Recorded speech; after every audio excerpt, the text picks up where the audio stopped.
Hi guys, how are you all? Good. Good.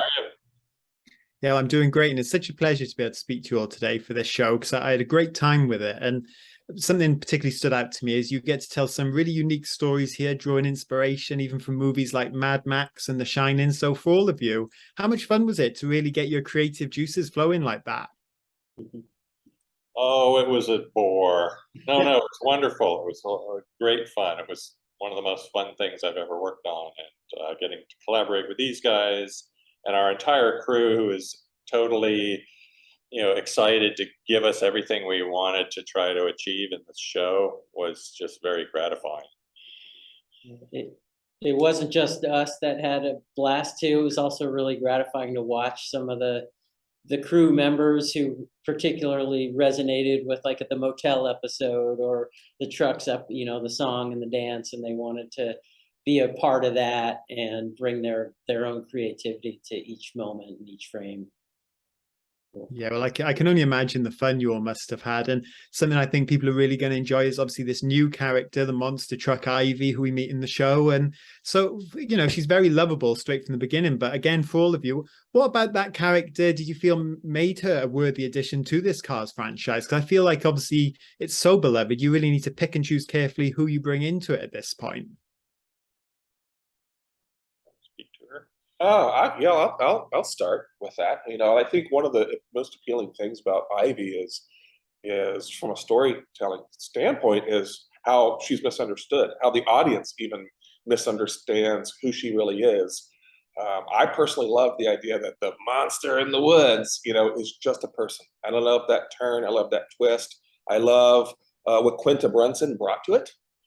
She just has this very, very almost relaxed but really funny, entry into the character. It's never really huge or over the top. It's just got this walks this wonderful little line. I think that she brings it that makes that character feel real. So that's part of the joy I get out of seeing where that character can go and how that character can keep surprising the audience. Yeah, for sure. And Bobby, without giving anything away, by the time we get to the finale, we finally get to obviously explore Mater's relationship with his sister, which is a lot of fun and obviously something that's teased throughout. So were you drawing on maybe any of your own personal experiences with siblings for that? Or and just in general, how much fun was that dynamic to explore for you? No, I thought it was great. So I have I have seven younger brothers and sisters that are all kind of duct taped together in various ways, as is the modern family. But one thing that I experience, maybe sometimes a lot of our audiences experience, is you're grown adults, you go back home, and you sometimes, for better or for worse, revert to your teenage years or younger, in how you interact and how you see each other and what you do. And I think for me, the thing that's always exciting about storytelling and storytelling in the Cars world is how to take some aspect of some relationship or character that's just deeply human and tell that through the characters. And to take that relationship and tell this through Mater and his sister, I think was a wonderful opportunity. Yeah, for sure. And of course, Lightning and Mater, they do make for such a great duo in this series, as they always did in the films as well, of course. But when it came to choosing who would go on this road trip, Mark, was it those two characters you zeroed in on from the beginning, or did you maybe have any other candidates you thought you could pair up for the show? Well, the core of this franchise is Mater and Lightning McQueen, and so it was a natural fit. But I can also kick that over to Steve, who our writer. Yeah, I mean, there was different ideas we tried, thinking about for a series, and then this one sort of just landed. It just maybe part of it was that we were all booted out of the office and we were all working at home and yearning to get on the road. But as far as pairing up the characters, yeah, it's true that McQueen and Mater are sort of the heart of the franchise, and they really haven't spent a lot of continuous time together. So it was fun to just let them sort of be locked together for all 9 episodes and see how their personalities play out in all these different locations and all the Yeah, stresses that we put onto them. It was a lot of fun to wring them out.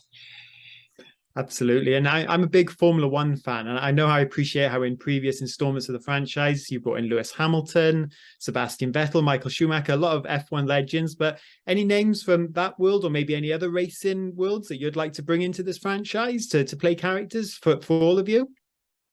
I mean, I think there's the chance to bring characters in from the real world is always something that we try to keep in mind. It's a lot of fun. We've got a history of it.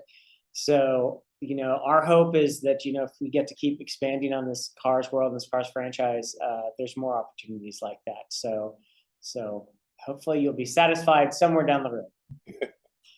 Yeah, we like to work, truth in materials or truth in character we talk about. And so if we can bring truth in actually characters and real people, there's a lot of win there. Yeah, for sure. And again, you're getting to work with Owen Wilson and Larry the Cable Guy here. So Steve, Brian, and Bobby, what's it like when you have those two in the recording booth? And how much fun are those days when you're all working together on these episodes? Well, we laugh a lot. I mean, especially with a comedic actor like Larry, the whole thing is just a hoot from start to finish. Because we come in there with a certain desire, right? We've written this thing, we've made various cuts. We want to walk out with something we know is going to work, but we want to leave a lot of room for the actor to play and improvise. We do that with everybody, and that's always fun to see where that even goes. And then we will come back sometimes and we write little bits and like, we got to put that. He said that really funny thing. We've got to find a way for that to be in there. And Larry, we put him through the ringer sometimes. We have him do things that are more emotional or more, that kind of dip at a different part of his personality. And he's a real actor. He gets there and he gives us a lot to work with. And with Owen, it's really fun because he's a writer. And so he's scrutinizing the material as he works with it. And he might have a different thought or a question about, how you approached it. But on the other hand, if he gives you a compliment about it, it means so much because of his experience and him being a writer. Absolutely. Well, guys, we have to wrap, but thank you so much for your time. As I said, big fan of the franchise, had a great time with the show and can't wait for people to see it. So thank you again. Thanks so much. Thank you. Have a great one. Lovely to meet you all.